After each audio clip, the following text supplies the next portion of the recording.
이 마른 떡 한 조각, 여러분 이건요 예배하는 삶이에요. 있어도 예배하고 없어도 예배하는 사람.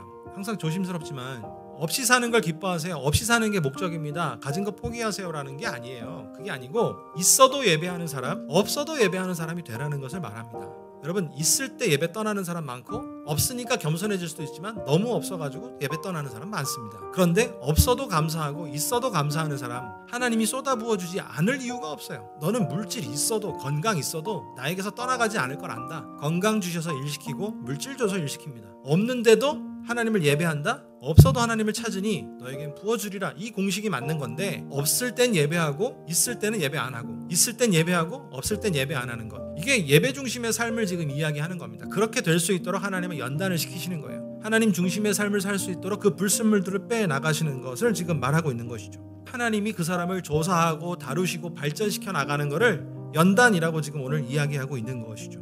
그래서 여러분 고생이 연단이 아니라 나에게 있는 찌꺼기들이 제거돼가는 게 연단인 거예요.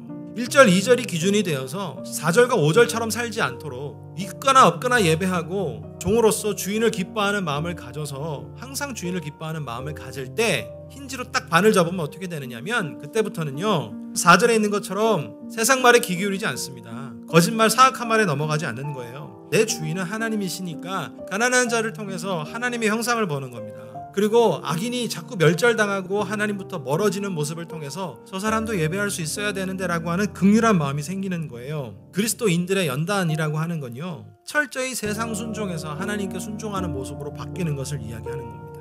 우리가 사실 하나님 앞에 순종한다라고 하는 삶이 만만치가 않아요. 그런데 하나님은 야 그걸 못해? 야 너 그래갖고 믿음 살겠어가 아니라 하나님이 이렇게 말씀하실 것 같아요. 나도 안다, 힘든 거 안다. 근데 네가 그 작은 것 하나에 순종하는구나. 이거를 기뻐하시는 것이 바로 하나님이시지 않겠습니까? 6절이 이게 결론이에요. 이게 뭐냐면 손자는 노인의 면류관이래요. 두 번째, 아비는 자식의 영화래요.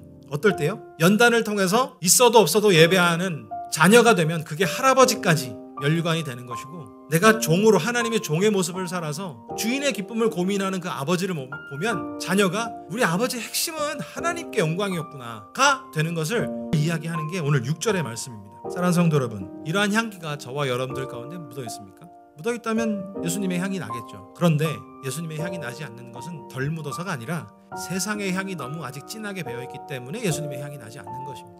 주님께서는 잠시 잠깐의 고통을 통해서 아니면 어려움을 통해서 예배의 자리로 끌어서 하나님의 형상을 회복시키고 종으로서 주인을 어떻게 기뻐해야 되는지를 분명히 우리 가운데 말씀해 주셔서 그것이 우리로 하여금 하나님의 향이 나고 그리스도를 따르는 예수 그리스도의 향이 나도록 주님께서 은혜를 베풀어 주시는 것입니다.